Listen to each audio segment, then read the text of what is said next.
welcome you all in the next part 2 video of Busher Riyasat. So we have completed the Vanshavali. Now let's see some of the important facts. So if we talk about this Riyasat, the first most important leader or the ruler came into our mind is the Raja Kehri Singh. Look at the period 1639 to 1696. तो Bushehr के शासकों में केहरी सिंह भी बहुत प्रसिद्ध हुआ। केहरी सिंह एक वीर योद्धा होने के साथ साथ एक कुशल प्रशासक भी था। So there is a short story behind this raja also Kehri Singh. Just I will read you for you just once. तो केहरी सिंह के बारे में बुशर में एक कहानी सुनाई जाती है कि एक मुगल शासक ने दिल्ली में अपना बहुत बड़ा दरबार किया जिसमें उसने अधीन सभी राजाओं को आमंत्रित किया। तो दिल्ली में एज वी नो काफी ज्यादा गर्मी होती है, तो गर्मी के कारण सभी लोग छतरी लेकर, लुक एट दिस वर्ड छतरी, this concentrate on this word छतरी लेकर आए हुए थे, किंतु केहरी सिंह बिना छतरी के ही थे। तो यह देखकर सभी केहरी सिंह जी का मजाक उड़ाने लगे। केहरी सिंह राजा से यह जब बर्दाश्त नहीं हुआ तो उन्होंने अपनी कुल देवी की आराधना या प्रार्थना की। थोड़ी देर में उनके सिर के ऊपर आसमान में एक बादल का टुकड़ा आ गया। Look at this, very interesting. Kehri Singh जिस भी स्थान पर जाता बादल का टुकड़ा सूर्य की किरणों के सामने आ जाता। यह देखकर सभी आश्चर्यचकित रह गए। जब सम्राट ने यह जानना चाहा तो केहरी सिंह ने कहा कि मेरे सिर पर मेरी कुल देवी का छत्र एवं आशीर्वाद है।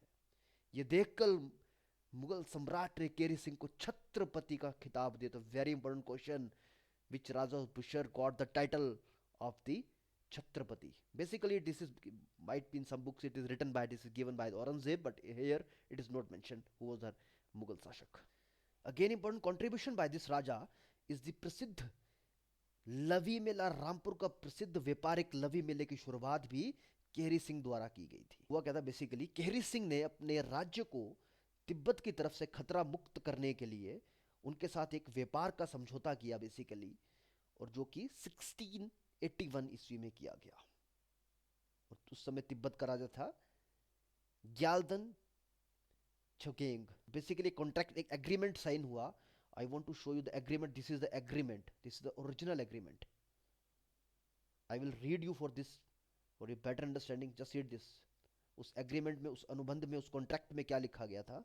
जब तक त्रिकालाज देवताओं का वास स्थान एवं जम्बू द्वीप, तो आई होप यू रिमेंबर वो दिस द्वीप के मध्य में स्थित कैलाश का हिम नहीं पिघलता, जब तक त्रिकालज देवताओं का वास स्थान और जम्बू द्वीप के मध्य में स्थित कैलाश का हिम नहीं पिघलता, जब तक मानसरोवर झील पानी से रिक्त नहीं हो जाती, जब तक श्याम वर्ण कौआ सफेद नहीं हो जाता, और जब तक कल्प का अंत नहीं हो जाता, तब तक ऊपर और नीचे वाले दोनों राजा अपने मैत्री संबंध कायम रखेंगे और अपने राज्यों की सीमाओं में स्थार्क करके सभी प्राणियों का कल्याण करेंगे।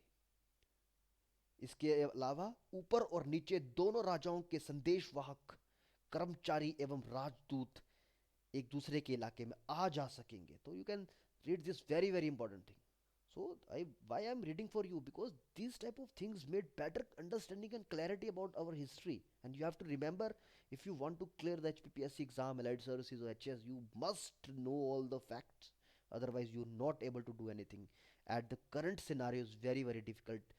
The students are preparing really hard, and I salute all of the students who are preparing for the commission examination. They are giving their 12, 13, 18 hours a day, and that is very very painful and hardworking scenario. That's why you have to remember this thing also.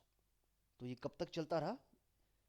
गलादन और केहरी सिंह के मध्य हुई संधि 1947 तक, 1947 तक चलती रही. Another important fact about Kehri Singh, तो केहरी सिंह ने क्योंथल, कोटखाई, कुमारसेन, बलसन, ठियोग, दरकोटी आदि ठुकराइयों को अपने अधीन किया. सन 1696 में केहरी सिंह की मृत्यु हुई तथा उनके बाद राजा राम सिंह ने सरहान के स्थान पर रामपुर को स्थायी राजधानी बनाया. This is again important. तो राजा राम